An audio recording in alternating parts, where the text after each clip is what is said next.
Welcome to the Real Estate Investing Morning Show with your hosts, Wayne and Gabby. Good morning. It's showtime. It's a showtime. Welcome, Canadian real estate investors, to the Canadian Real Estate Investing Morning Show. On today's show, we're going to be talking about saving up for that first down payment. Are you an aspiring real estate investor? Are you someone who wants to get their first rental property or their first home, but they're having trouble because you don't have that 5% down or that 20% down in order to buy that property? Today, we're going to talk about how to find that money. And we're just going to be looking behind stuff. Where Wait, are you? wait. Nope. Where do we find Nope. it? Where is it? Seems like an episode of Blue's Clues. Yeah. You know what? A lot of people, what they try and do is they try and, if they don't have it, they'll try and go and make it, which is one way of doing it. Mm-hmm. But what we want to focus on today is not necessarily making more money, but finding more money. Specifically, do we have any way of changing them? Instead of focusing on the money that's coming in, do we have any way of focusing on checking where the money is going out?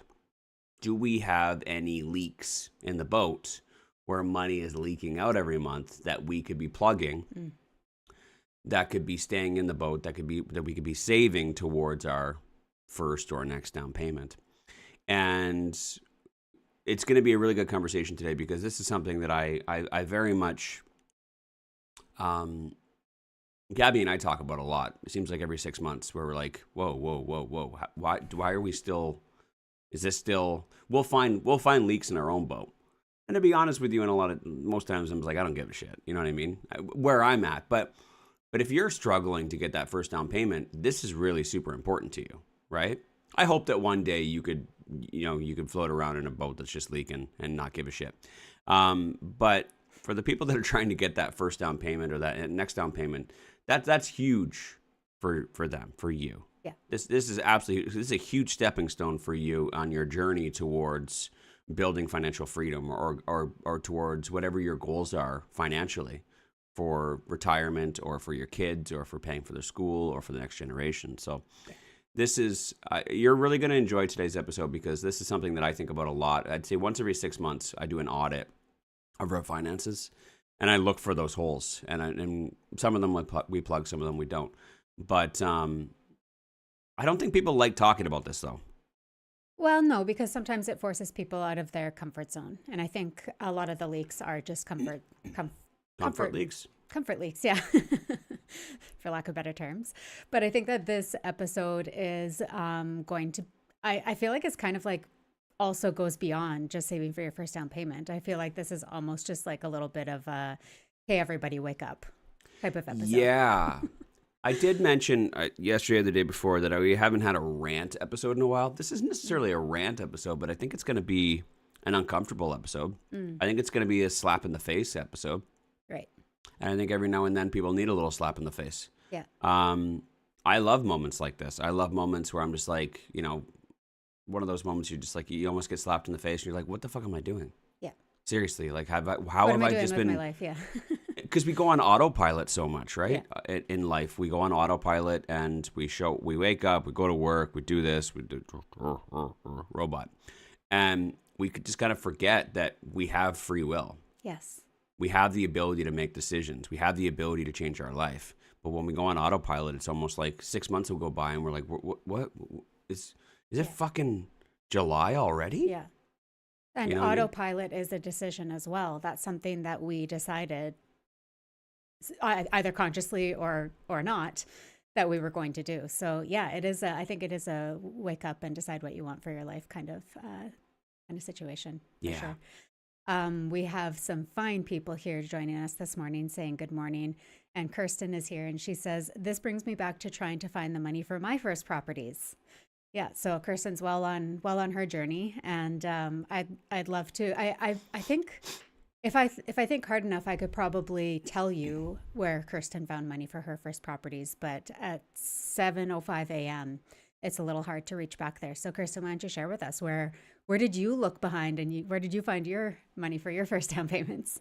Yeah. I'd like to know that as well. For anyone else that's joining us live, or feel free to email us as well if maybe you're watching the recording afterwards. I'd love to hear your story, because I've got a fun story. Not a fun story, but it's a story that I think back on, like, oh, wow, I can't believe I did all that, which got me to that. Yeah. You know, and a lot of ours was hustling and saving. Yeah. But it was also, hustling and earning. But making a lot of more. Yeah. Yeah, a lot of it was saving as well. But I'm not going to lie to you.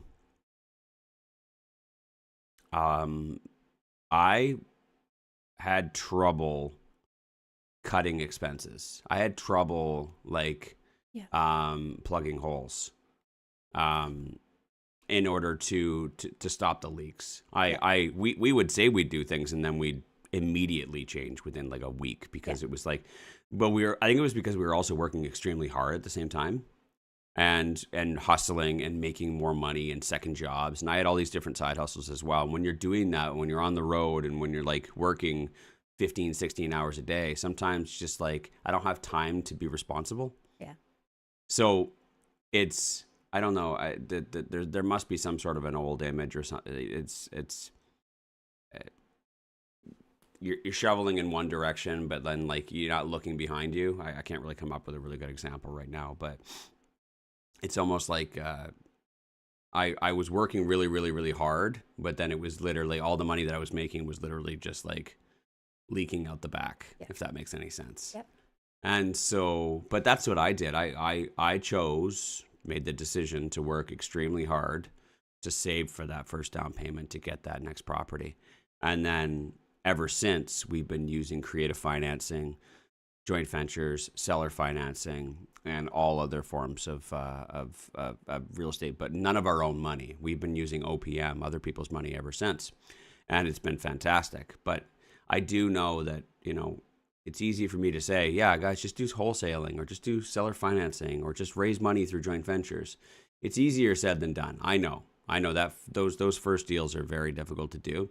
So I do truly believe that you're going to have to save very likely for your first one just to get, you know, just to get your piece on the board or just to get your feet wet and be a part of the game. Yeah, get some experience. So that's what we're going to be talking about today. And we're going to get into that in a little bit. I have some exciting news, two pieces of exciting news. One, we took possession of a new property yesterday. Yes, we did. Seamless. Very seamless, yeah. Well, we haven't gone to see it yet. We're ask us in a few hours. We're going to finish up the show, and then we're going to drop our kid off, and then we're going to go check it out. I'm hoping that it's not completely flooded. True. I hadn't considered that. Thank you. I can't believe I said that. Yes, we're knocking on wood. Yeah, goddamn water. I'm hoping everything is okay. It's we receive it as advertised. Yes. But I am very excited for it because we've already got tenants lined up. We talked about that yesterday. Tenants are already signed. We got the first month's rent, and they're moving in next weekend. Next weekend? Yep. Next Saturday. Not this Saturday. Next Saturday. Next Saturday. That's fantastic. Yeah. We also have a plumber and handyman ready to head over there today. We'll probably see them. I'm efficient. We'll probably see them. Okay. Other great news. I got a piece of mail the other day, and Gabby left it on my desk, and I learned that I am eligible for early retirement in 2052. What does that even mean? That means that I can start receiving my pension from the union in 2052. I am eligible to start receiving pension payments in 16 years. Okay. How are you okay with that? How are you okay with that? How old does that make you? How old does that make me? I'm 39. Do you not know how old I am? 16 years. 16 years I can start my early retirement. Why are you so upset about this? Because a piece of paper told me it. You just didn't realize how old you were? I don't know. I never put the math together. Someone tells you can retire, your early retirement age is in 16 years from now. Wouldn't that fucking fuck you up? Whoa, easy. Easy. Sorry, the kids need to hear. Dennis The kids need to hear Dennis it. just got in the room. The kids need to hear it. Life is too short. Go out there and live. Do something crazy. I don't know. I'm not freaked out about age stuff. That doesn't freak me out. So I'm just like, what's your problem, when you look bro? as good as you do, you got nothing to worry about. Just go get a facial. They're great. Look at how the lines on my face say otherwise. I'm sorry. I'm sorry that you're having a crisis. Had I known, I would have just kept that paper on my desk and filed it away. I thought you might have wanted to see how much money was sitting in your account. No, I don't give a shit about that money. I got an old pension that just sits there and does nothing. I bought a convertible today. You mean you're going to go pick it up? But are people in middle-aged people still buying convertibles, or are they just buying Cybertrucks?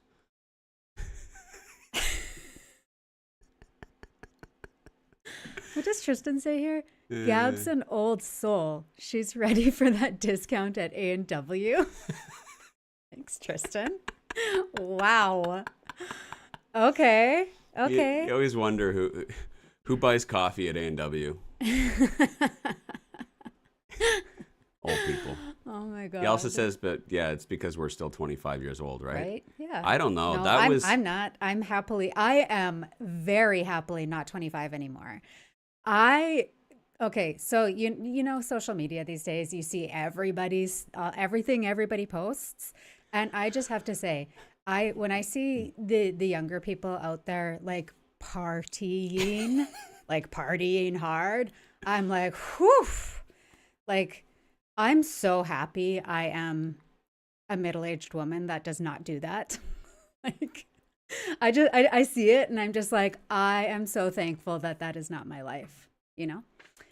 I mean, maybe other people look at it and it's like, oh, I miss those days. But I'm just like, I'm so grateful that I am where I am right now. Sometimes I feel like I never had those days. Maybe I am an old soul waiting for my A&W discount. Okay. Wow. Thanks, Tristan. Really just, put all the pieces together. Why would you leave that on my desk? I was having a good week. Why would you leave that on my desk? You're like, oh, look, honey, you've got... Well, how much is in there? I don't mind saying it. I don't give a shit. It's just money. $250,000 in your locked pension. There's nothing I can do with that. As the paper says, I can't even start receiving payments from it until I'm 52 years old. Why can't I do math? 55 years old. Fuck, am I going to be 55 in 16 years? Yes. There's nothing wrong with the 55-year-olds. I'm sorry, but I'm still in my 30s, and I'm hanging on. I only got a few months left.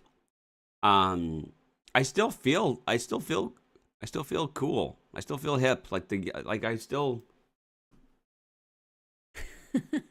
I'm keeping up. I'm keeping up with all the trends.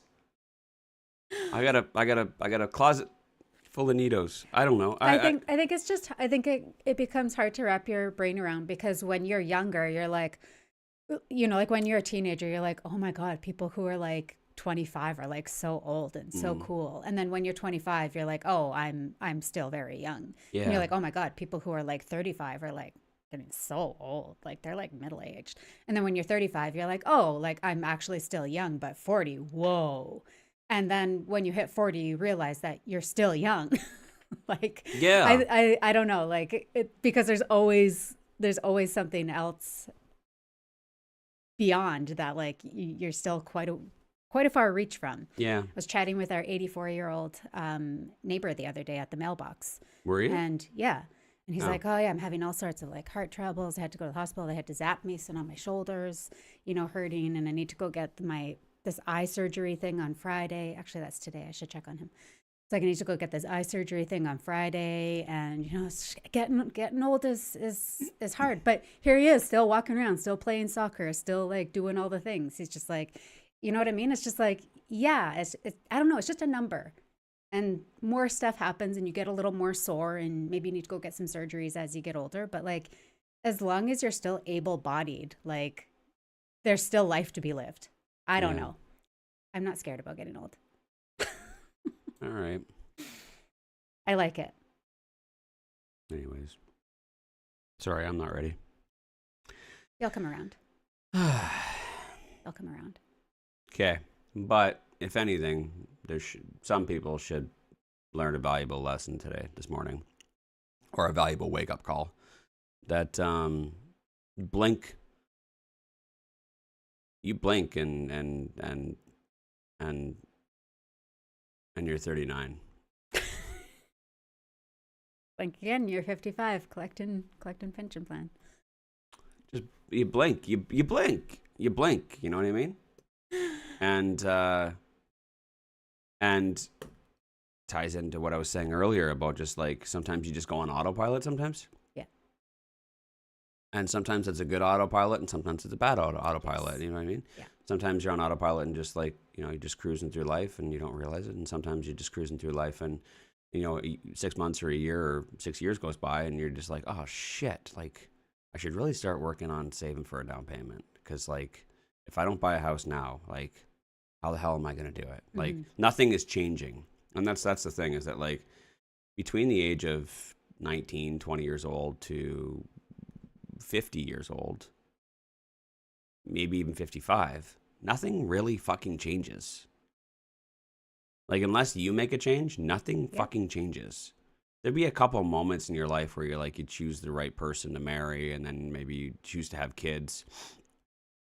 And then maybe depending on when you had those kids, whether if it's in your early 20s, maybe sometime in your 40s, those kids go out and they have their own kids or they get married. But otherwise, there's only a few milestones in between those 35 years. Yeah.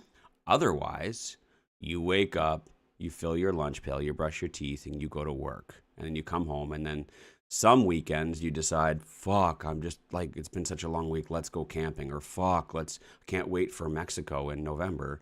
Fuck, like, but that's about it. The Nothing. Ultimate autopilot. That is the ultimate autopilot, and people will literally just fucking, I don't even want to call it cruising, because cruising is like, yeah. that's cruising. No, you're puttering? I don't know. No. Something. Just dragging your ass through life. And it goes by so fast before you fucking realize anything. And you're like, oh shit, maybe I should do this. But the thing is that like nothing changes. The circumstances don't change. The environment doesn't change. It's just the same. You are like money in, money out, money in, money out, money in, money out, money in, money out, money in, like that's it over and over and over and over again.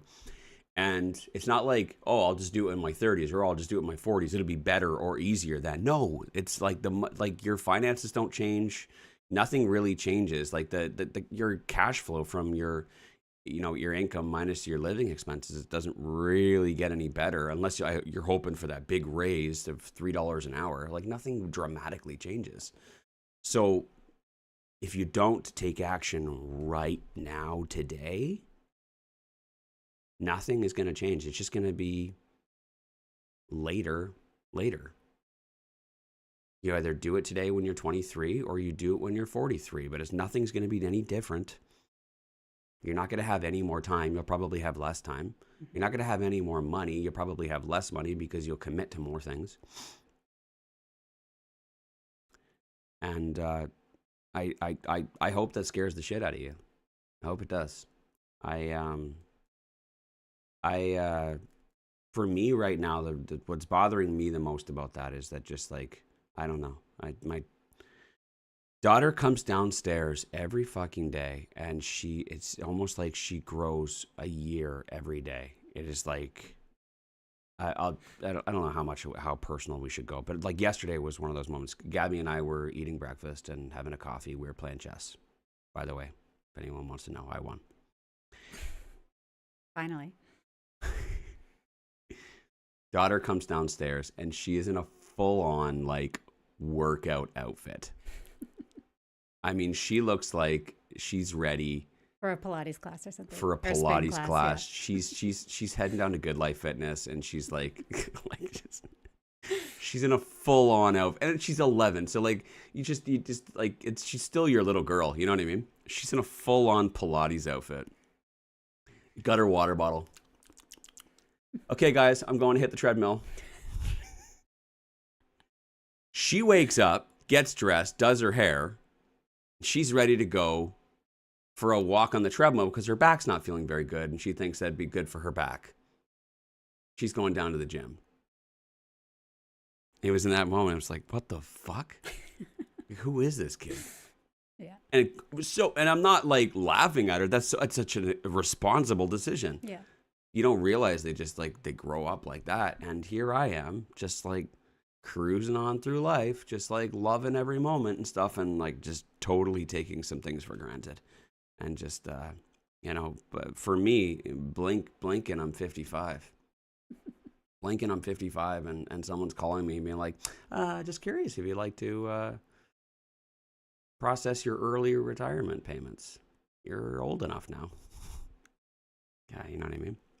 So don't let life pass you by, please, for the love of God.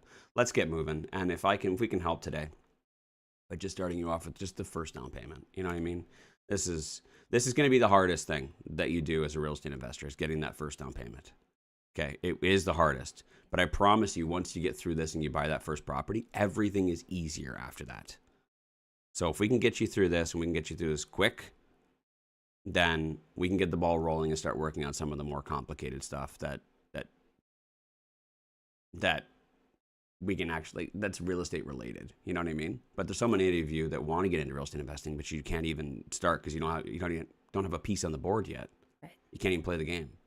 So when we come back, we're going to start getting into that. I got 5 areas that I think that you guys should really be paying a close attention to.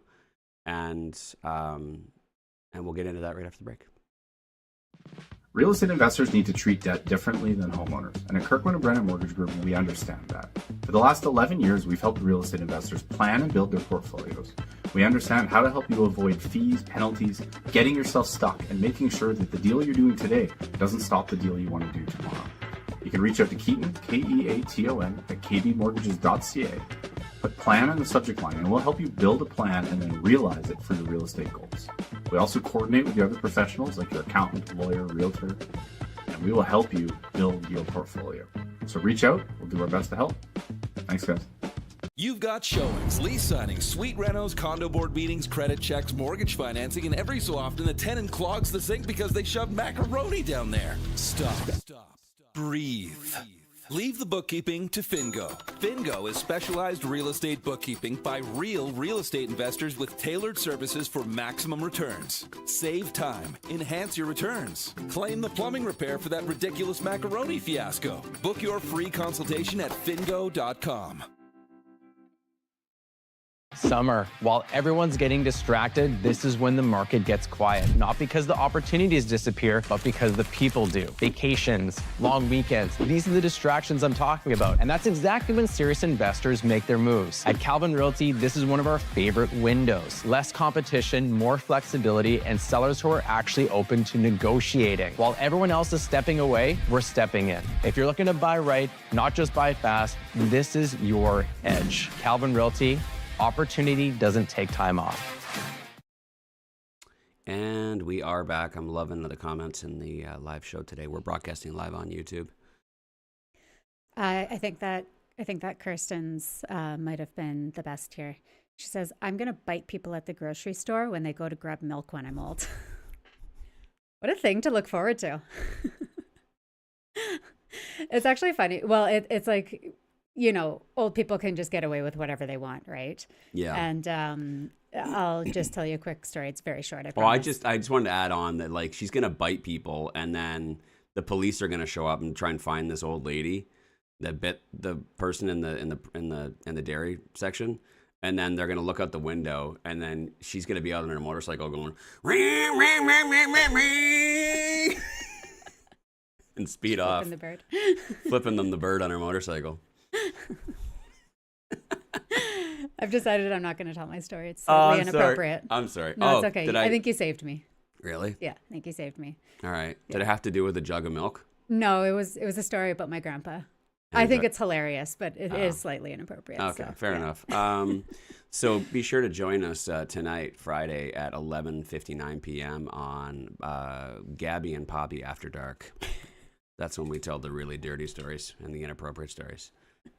I keep bringing this up every couple months that we should do an After Dark show. Yeah.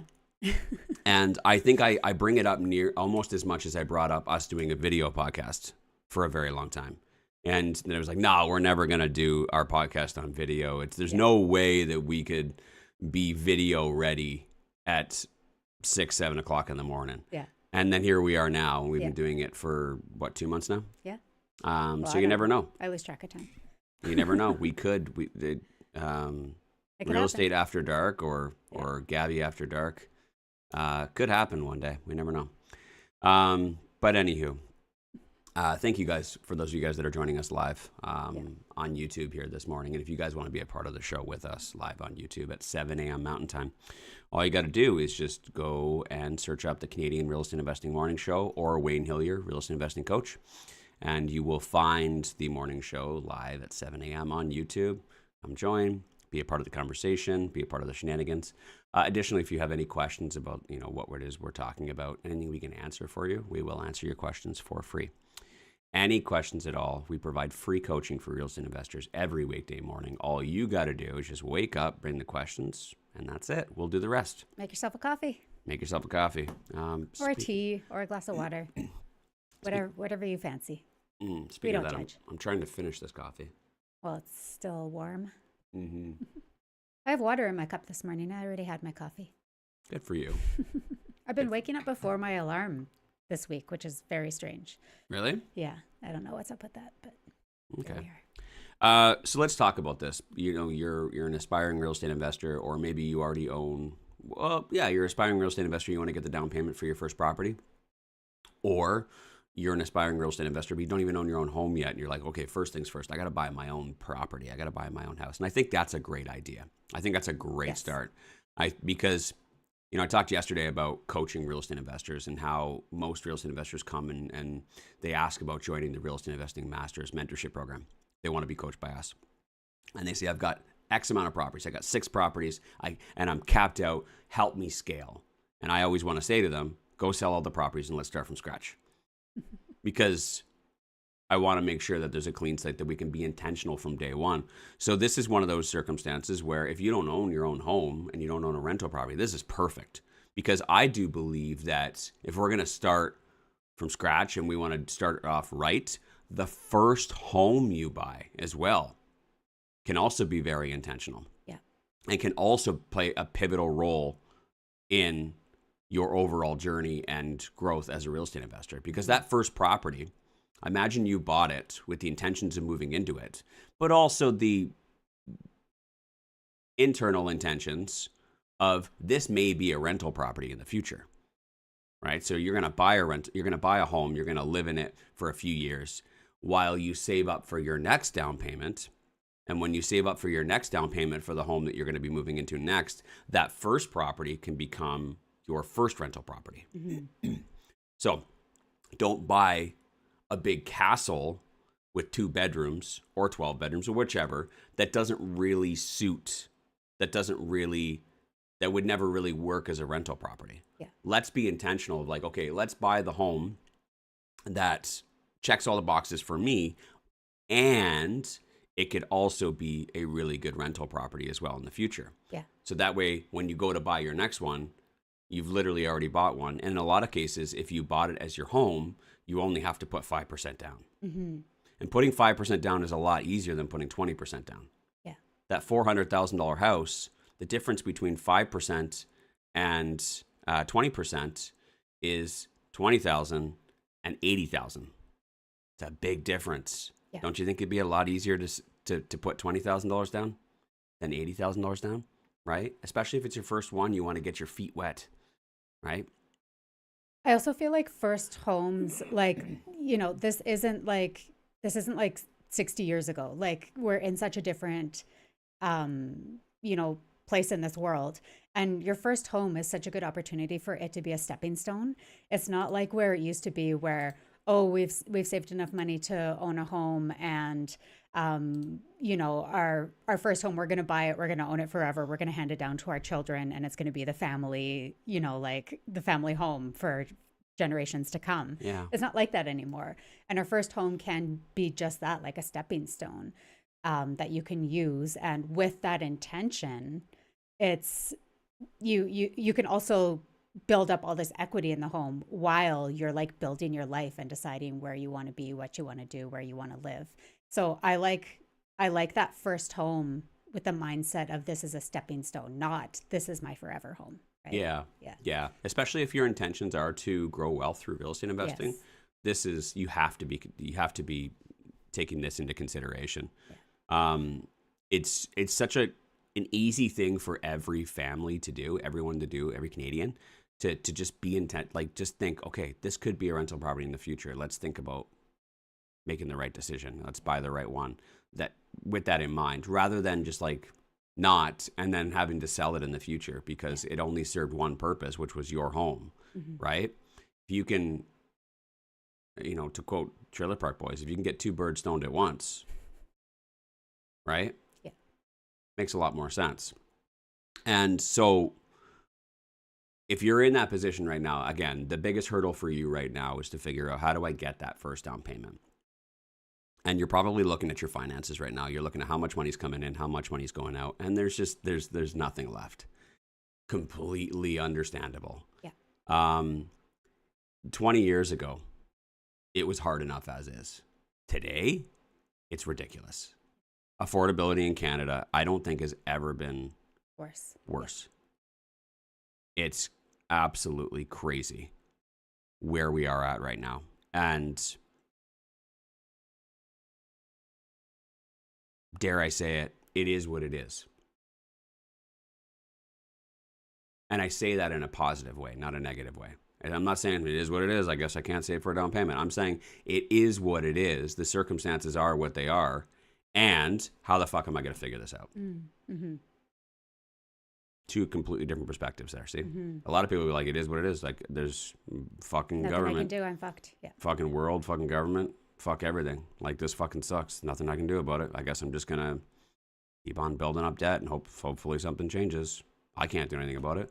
Or you can say, it is what it is. It's fucking terrible. And let's go. Let's figure it out. That's the cool thing about living in a first world country or living in the West. I mean, it's like, you have options. There's a lot of places in the world they don't have any options. Like, physically, they do not have any options. They can't even move if they wanted to. But, you know, Western countries have so much opportunity compared to the rest of the world. So shut the fuck up and get to work. Okay? Stop complaining. Stop being a little bitch about it. Let's go. And for most of you guys, you're so incredibly young. You have time. You have so many hours in the day. Let's figure this out. What is it with the bugs? I don't know. All this rain, there's a lot of bugs coming in. Sorry, it's very distracting. Yeah. There was a bug on the other show, wasn't there? Like a few days ago? Yeah. What was that even? I don't even know. Anyways, bugs are getting because of the rain. So on the topic of shitty affordability in Canada right now, let's talk about where, I want to get into the discussion about where the money is leaking. You got a lot of money coming in, got a great job, but it seems like by the time it hits your bank account, suddenly, within hours, there's nothing left. Right. You go and check that bank account and you're like, where'd all the fucking money go? Yeah. First off, it goes to taxes. Second off, it goes to paying all those automated payments. Mm-hmm. And, you know, we're gonna talk about this in a few minutes here, but, you know, we used to pay bills ourselves.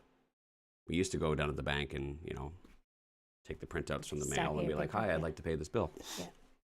There's no paying bills anymore. It's automated. Everything is automated. So like money comes in automated. You don't cash a check anymore. Money comes into your account and then money goes out of your account and you don't do a single fucking thing about it. Everything is completely automated, which allows you the freedom and the time to go and work more, to make more so that more can come out. Yeah. But there are a lot of those automations and some of the things that you do on autopilot that are there's money leaking. There, I can guarantee you there's thousands of dollars that is leaking out of your bank account every year. Every year. It might be leaking by the penny. It might be leaking by the nickel, which can be a little bit difficult to tell. It's difficult to notice. But if you start counting up all those pennies and nickels and dollars, what you'll notice is that over a year, it turns into thousands. And those thousands could be that first down payment. So what we need to do is we need to find out where those leaks are. We need to plug them. We need to make sure that they're completely sealed. And then what eventually will happen is you will accumulate enough money. That, coupled with your hard work, will be enough money for that first down payment. We just want to get you to the first down payment. I don't want you saving. I don't want you being a cheapskate, a frugal Fred for your whole life. I think that everybody should be able to relax. Life is fucking hard, okay? It's hard getting through all the shit that life throws at us. I do not want you to be in a position where you gotta like pinch every penny your whole life. What we want to do is we need to do this long enough to get the first one or the next one, okay? That's it. Then go back to letting, all your stupid shit that you spend your money on, okay? But for right now, we need to plug the leaks so that we can complete this campaign. Complete the objective, which is getting that down payment to buy that first one. You buy that first one, like I talked about earlier, that is a huge stepping stone. Yeah. Huge stepping stone. Once you get that first one, I can teach you so many other things in the real estate space, which will help you leverage that first property, which will help you raise the money for the next one, which I can teach you about seller financing. But we just need that first down payment in order for you to get your piece on the board so you can play the game, okay? One of those first areas where I find that a lot of money leaks. And this one was a huge leaking point for me because I had no fucking idea. Because I don't ever do this. Is groceries. Holy shit. Holy shit snacks. Yeah, food is expensive. I had no idea how bad groceries, like how bad it's gotten out of control. I'll give you an example. And Gabby, she'll give me much more examples because you are the one that actually goes and gets groceries. We wanted to make burgers the other night. I said, hey, we got a night off. It was Tuesday. Right? So one night we had off. I'm like, we should probably make dinner. I'm like, we should do burgers. We should do smash burgers.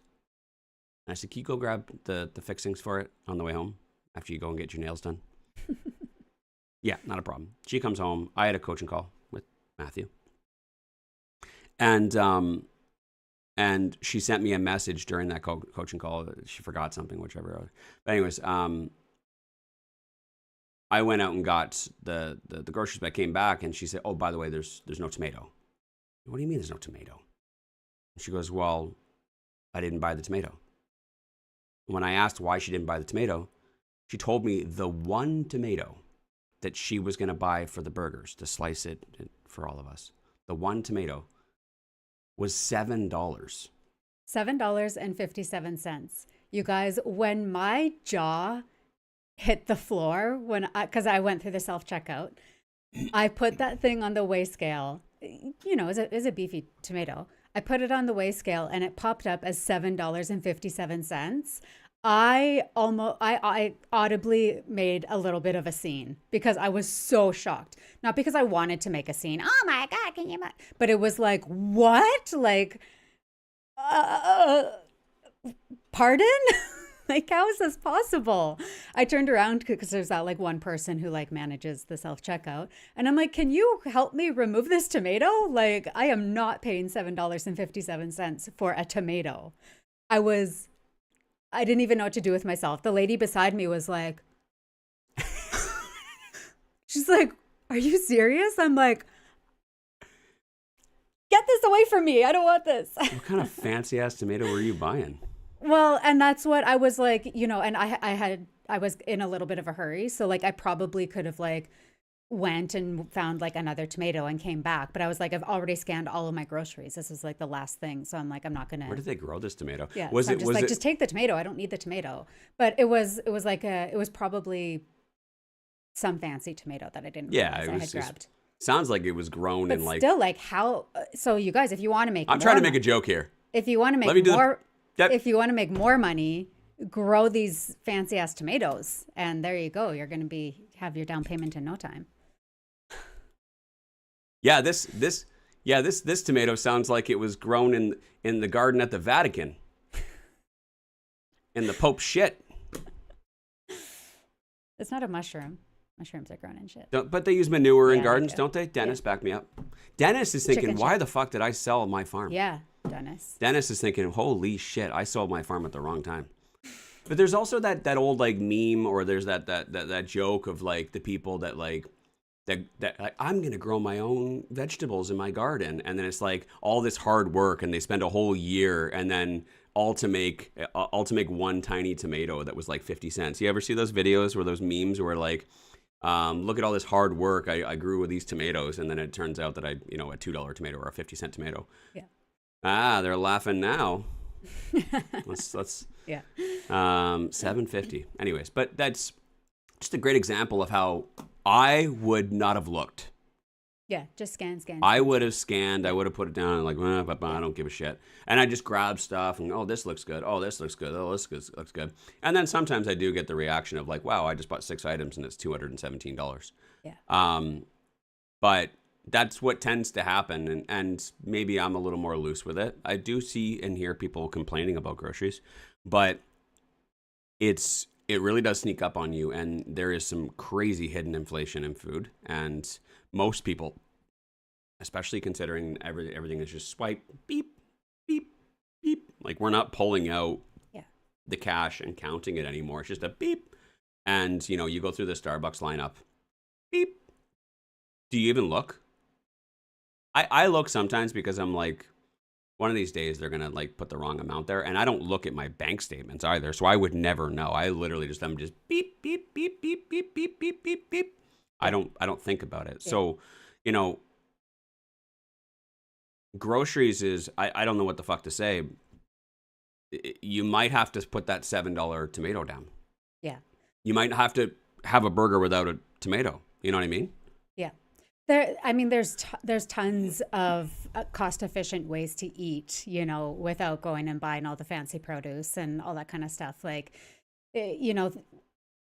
there's like your staple food. I'm not going to give a lesson in how to eat cheap, but there is like if you're leaking because you are spending an extraordinary amount of your money on groceries, you just need to change the way that you're cooking and eating. There's lots of cheaper food that you can buy. Yeah.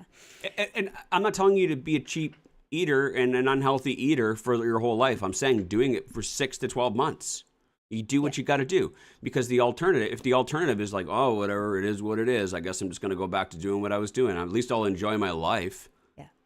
I'm sorry, your kids are going to be in no better position than you. You are just, all you're doing is just passing it on to the next generation. Yeah. You're passing on your pathetic life to the next generation as well. And just know that your kids are going to be pathetic and their kids are going to be pathetic because you weren't willing to fucking make yourself uncomfortable and step outside of your comfort zone for a few months in order to get your shit straight to start something for future generations.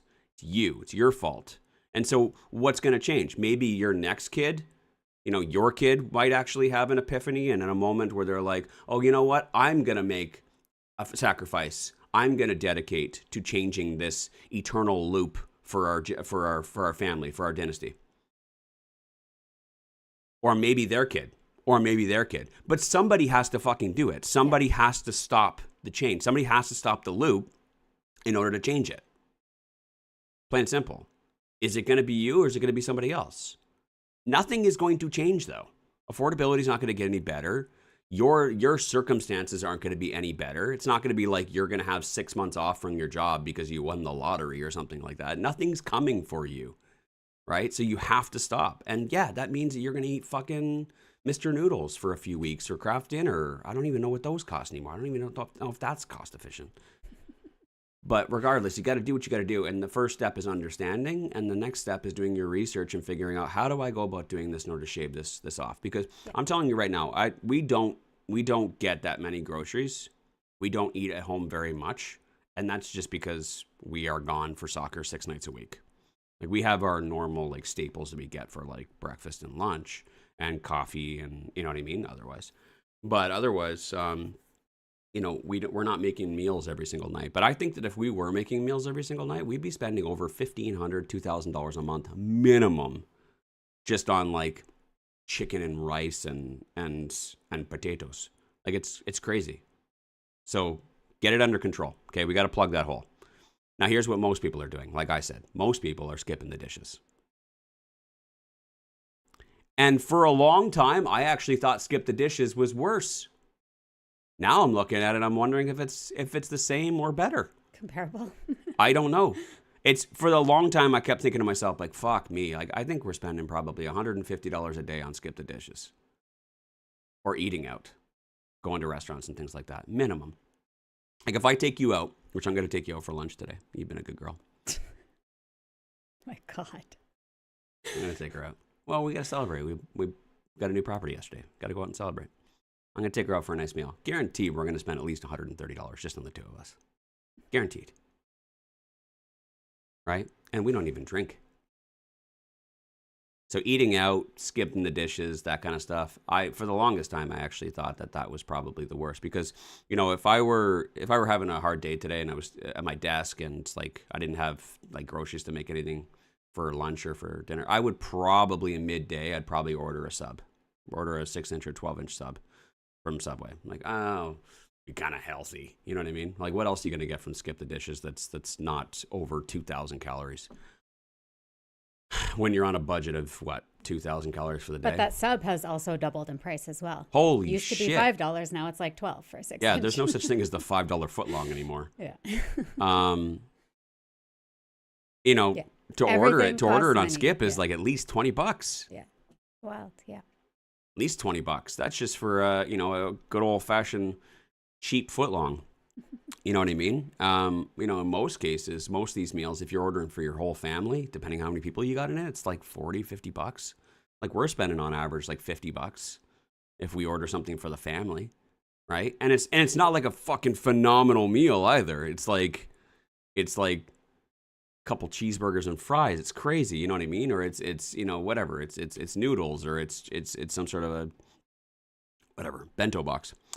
So this stuff adds up. And another one that we commonly do, because we're fatties,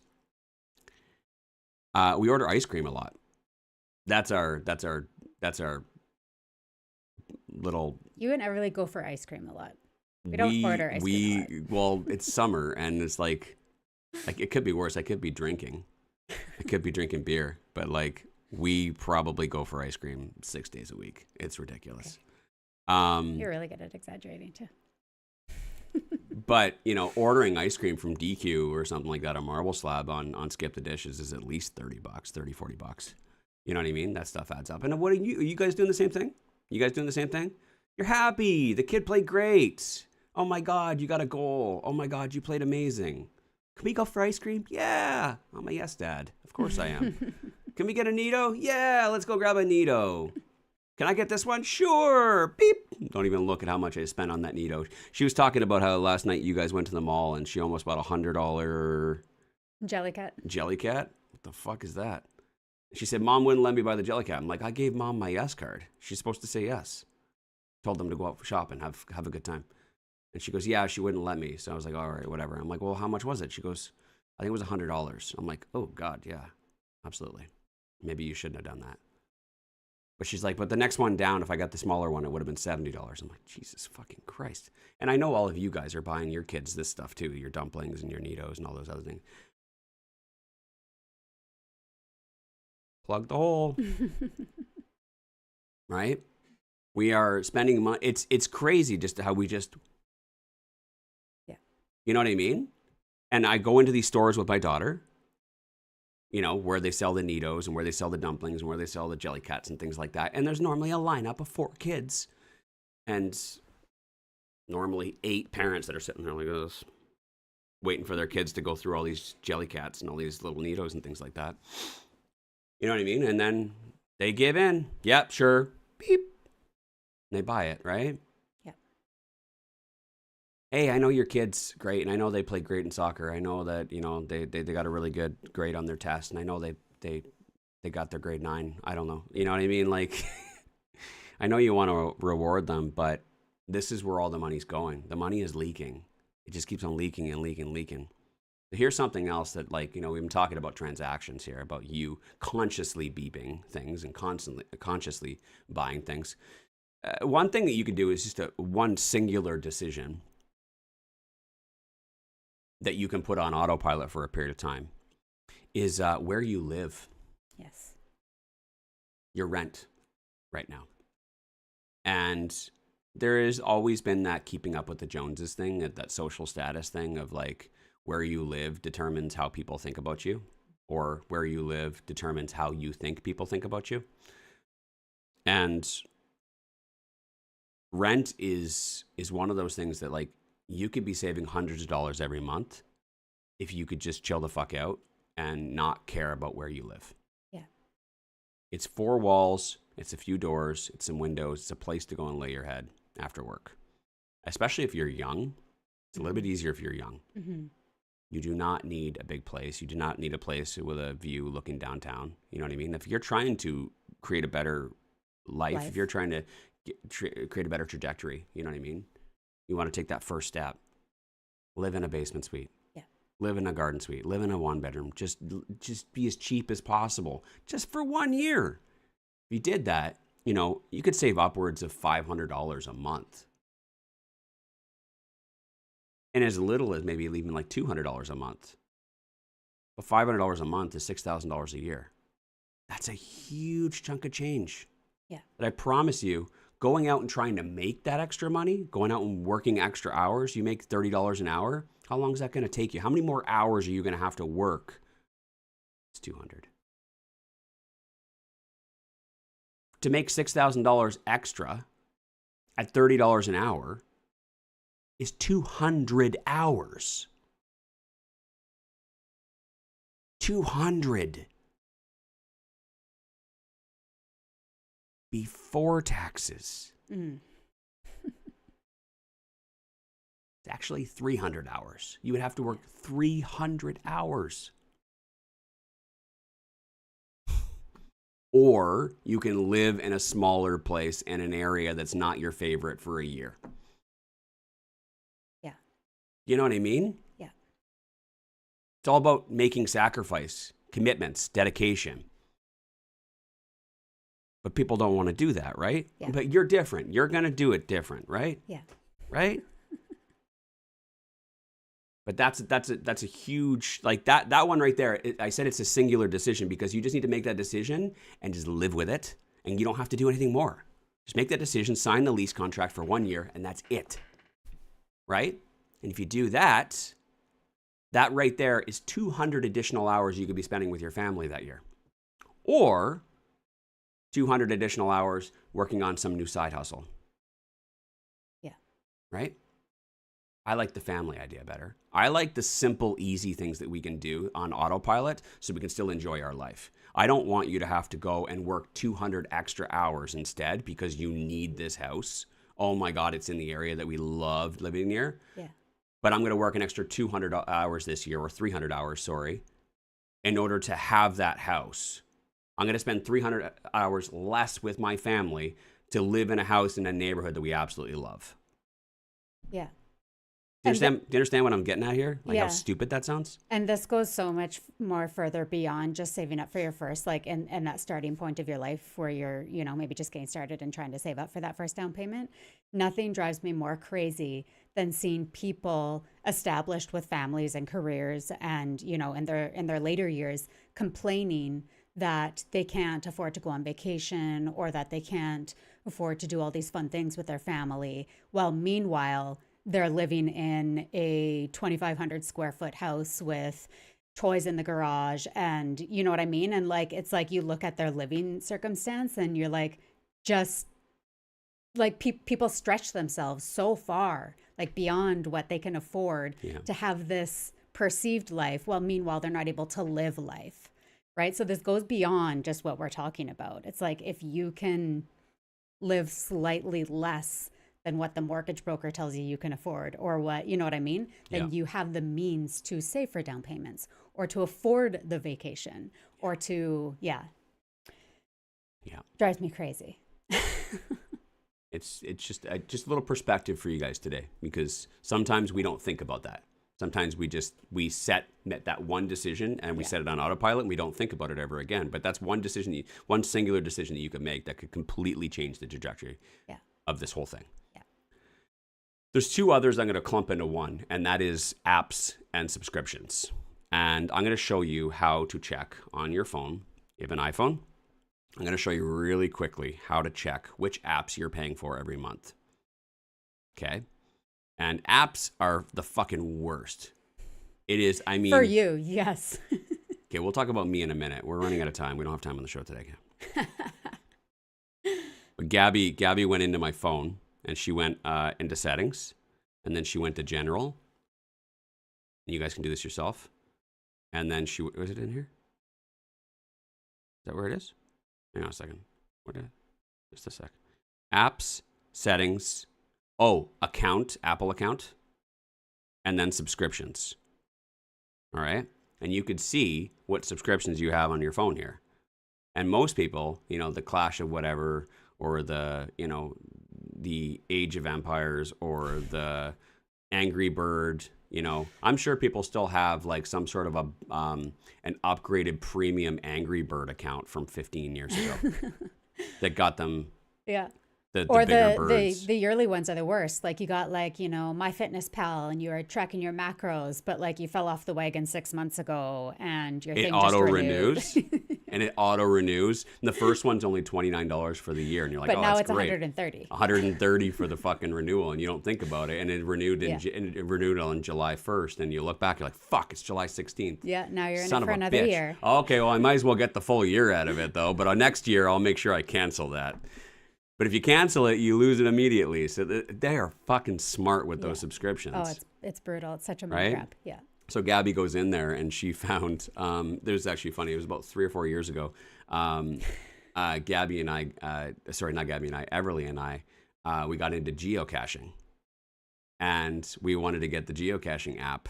And sure enough, I got the app for geocaching, which is like $25 a month. Who gives a shit? I got money. Well, we stopped doing geocaching after like 3 weeks. And I've been paying $25 a month for 3 years. I think it was 15, but yeah. Whatever the fuck it was. Yeah. Just a great example. Just a fucking great example of how you just... Wayne, are you paying every month for the geocaching subscription? When's the last time you guys went geocaching? Mm-hmm. Oh, man.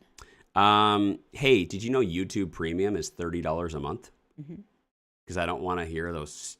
Because you're watching us live right now, or you're watching this recording on YouTube, and you don't want me interrupted by fucking the next, I don't know. JetBlue holiday. Yeah.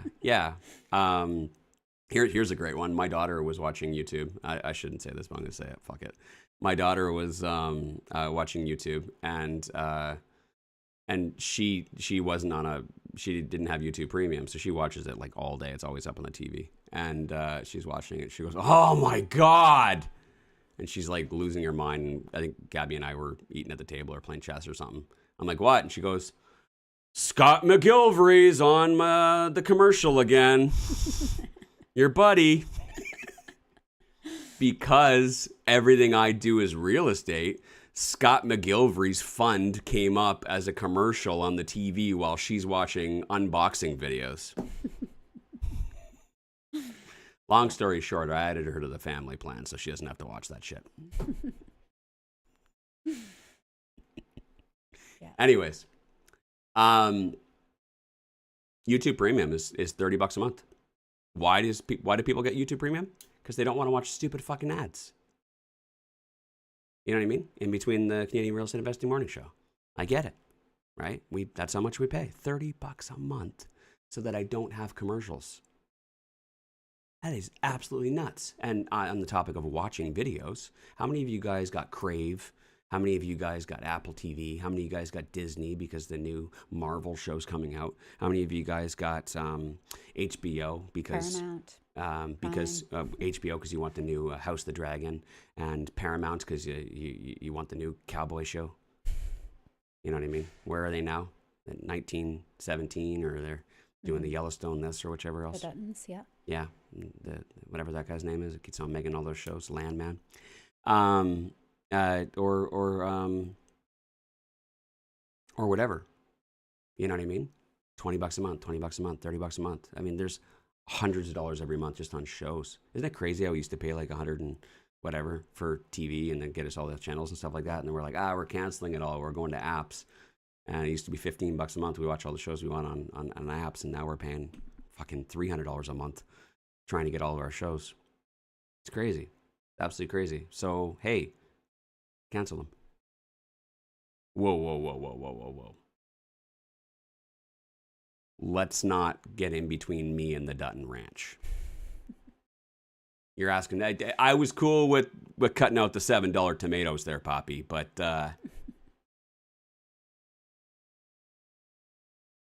I like my Dutton Ranch. I love my what are people watching these days? I don't know. I love my what are the kids watching? What do people watch? I have no idea. I'm disconnected. All right. I love my House of the Dragon. Anyways, you gotta do what you gotta do, right? And that's hundreds of dollars every month that you could be saving. That can add up to about $4,000 at the end of the year. See, it's starting to add up though, because I said $6,000 earlier plus $4,000. Now we're at 10. Starting to see how this is starting to add up. Mm-hmm. Just those two things right there. Not to mention cutting out all the, trimming the food and things like that. Mm-hmm. And by the way, most of us are overweight anyways. Sorry, I don't know. I think that less than 1% of the population feels comfortable with how they look. So maybe we could probably shave a few calories anyways. Get two birds stoned at once, right? Why don't we watch our calories, watch what we put in ourselves, watch our food, while still simultaneously saving money? It'd be a great year. 2026 could be a great year. Next 6 months, you lose 20 pounds and you save $10,000. Wouldn't that be amazing? Come on. I'll call it the Poppy 6-month challenge. 20 pounds and 20 grand. Should I start it up? Should I start it? That'd be a good idea. Let's go. Right? Let's think about it.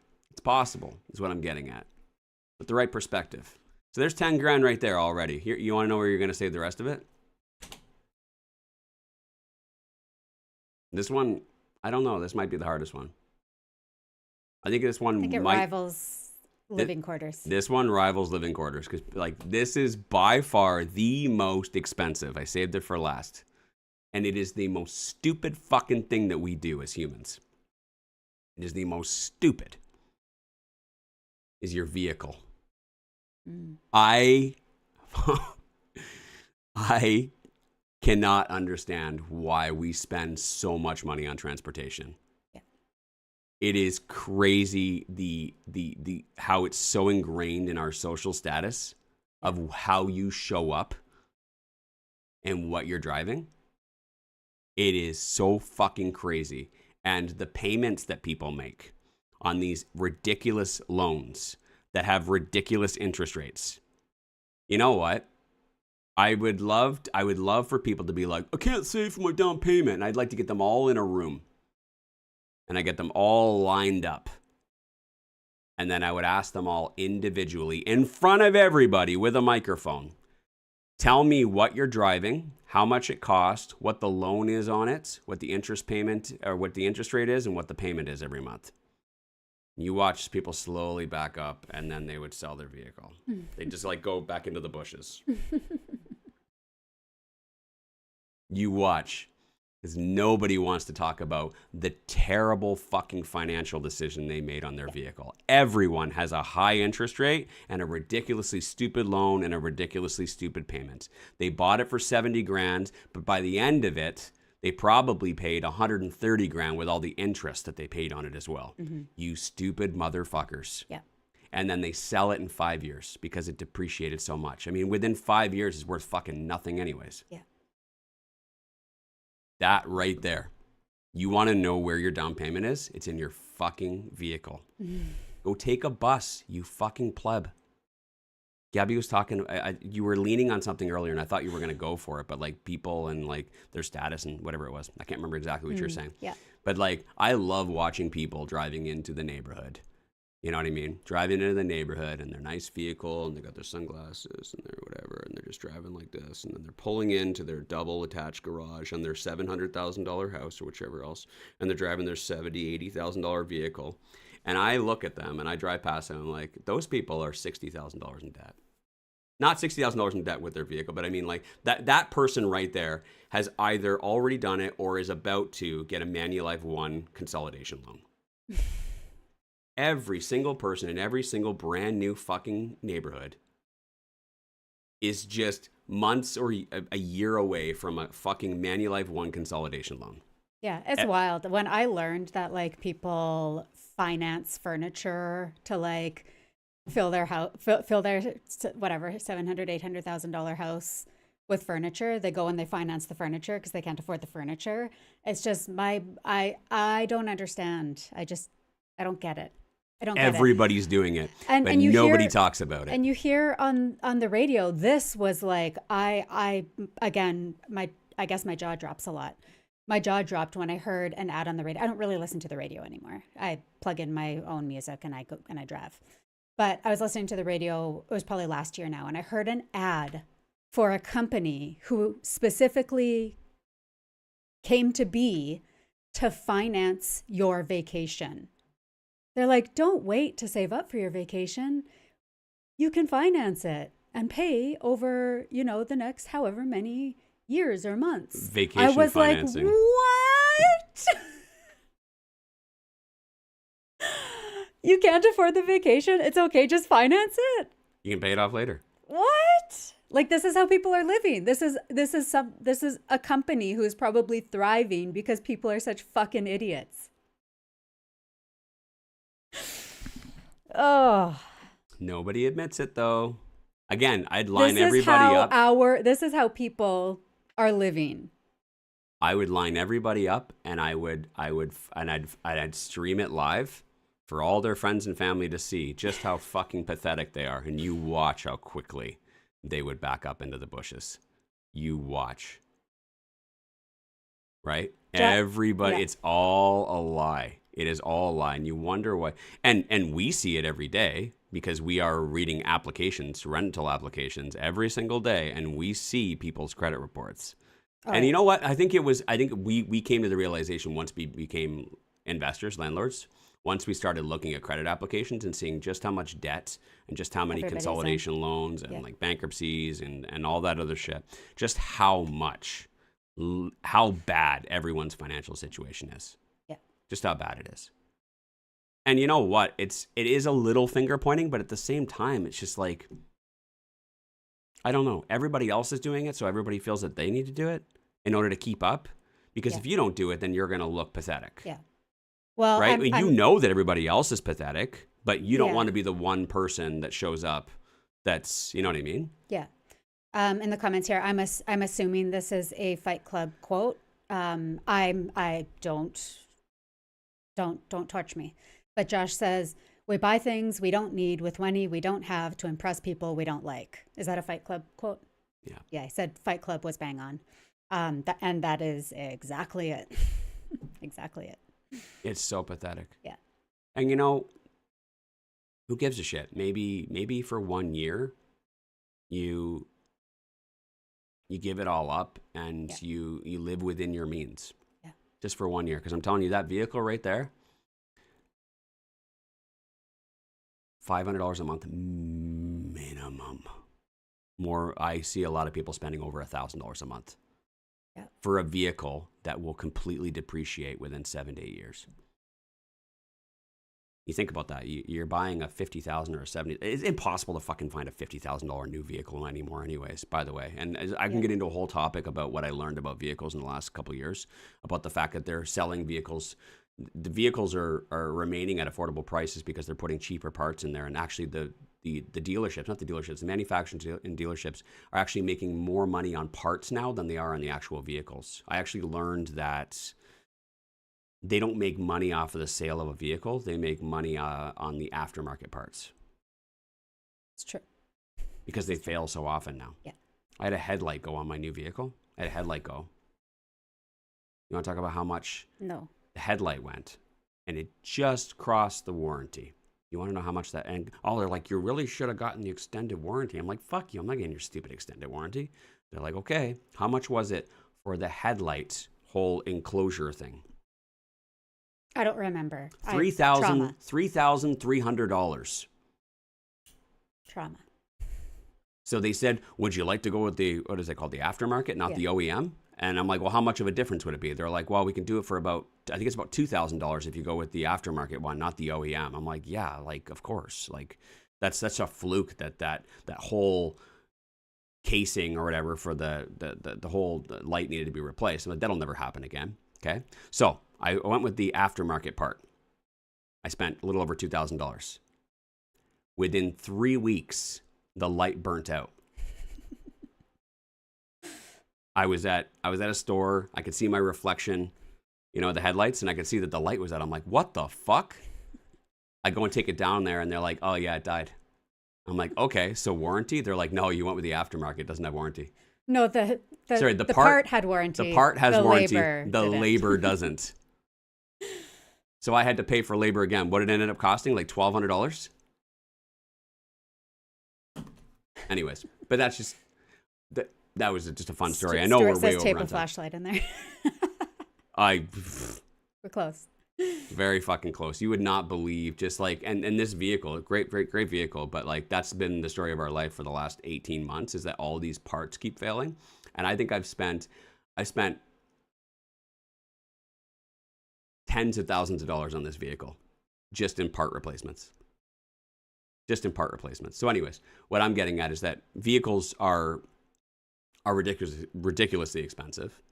And what ends up happening is that you'll buy it for $70,000, $80,000, $50,000, whatever. And then it's only worth 10 grand within 7 years. So you're paying like $10,000 a year. You're losing $10,000 a year on something that is just strictly just to make you look and feel cool. And then that $10,000 every year is also at like a 5% or a 7% or sometimes a 10% interest rate as well. So you're paying significantly more over time for that loan as well in order to have that. Then you trade it in and you get a new one. You just keep on doing that over and over. That is the biggest leak in the boat, I promise you right now. And you could save $1,000 a month minimum if you just bought a shit box, a piece of shit car, or you took the bus just for a year. You get that down payment, then go back to your stupid fucking car payments. Then go back to fucking skipping the dishes and going out for lunch with Susie and buying the whole office, macaroons. Whatever the fuck you go back to, all the stupid shit that you do. Get the first down payment first, though. Please. That right there, I'm telling you right now, it doesn't seem like much, but just that commitment to getting that first down payment, buying that first house, within 5 to 10 years, even just buying your own house, within 5 to 10 years, you're going to accumulate enough money for another down payment. Just through building equity. The fact that you're renting every month and not building any equity, you are literally in a holding pattern. Yeah. You buy a house, you make mortgage payments, the value of your house goes up, you are building equity. And within 5, and more often than not, 5 years, you will have enough equity to be able to pull that out for your next down payment. And then 5 years later, you'll have enough equity in that first property and the second property for another down payment and another down payment. You'll have 4 properties. Just like that. Just from one commitment to getting your first down payment for your first house. This is why it's so important. It is getting your piece on the fucking game board. Okay? If you don't do that, you can't play. It's the biggest stepping stone you could take for your financial future. 100%. 100%. So pull up your socks. And our kids need to know this too. Yes, please. And we need to help them because it's coming harder and harder and harder. So you need to get yourself in a better situation so that you have the ability to help your children get into a better situation. And it just spitballs from there, right? Absolutely. I hope this is helpful. Again, it's not fun when I'm pointing finger at everybody, and everybody does it. I guarantee you 99% of you guys are doing it. Everything I'm talking about it. Sorry if we offended anybody. Yeah. Hopefully it was a wake-up call. It is a wake-up call. That's why we're here. Don't finance a vacation. A good coach doesn't tell you what you want to hear, doesn't pat you on the back. They tell you what you need to hear, right? That's what a good coach does, and that's what we do. We coach real estate investors on how to build wealth. This is the first step. This is the first piece of coaching that you're going to get, okay? And I know it doesn't feel very good, and I know you might not like us very much, but it's something that somebody should have told you a long time ago that they never did. And that's what we're here for. So we hope that that helps change your perspective. We hope that that helps change, the decisions that you make today. We hope that you set a new course today. We hope that you are on track now. And, as you take these next steps, we are here for you for everything else. Any other questions about what type of house, how to get financing, what types of mortgage terms you should be doing, what types of property you should be buying that would make a really good rental property in the future, all that stuff. We are here to answer those questions as well, right? You take the first step, we'll help you with the rest. Today is Friday, so that means that tomorrow's Saturday, so it's the weekend. We hope you guys have an awesome weekend. Enjoy the weather, the summer weather, on Monday. And we'll see you guys on Monday. Thanks for listening. Want to be coached personally by Wayne and Gabby? Then you should join the Real Estate Investing Masters Mentorship Program. Details are in the show notes to get started.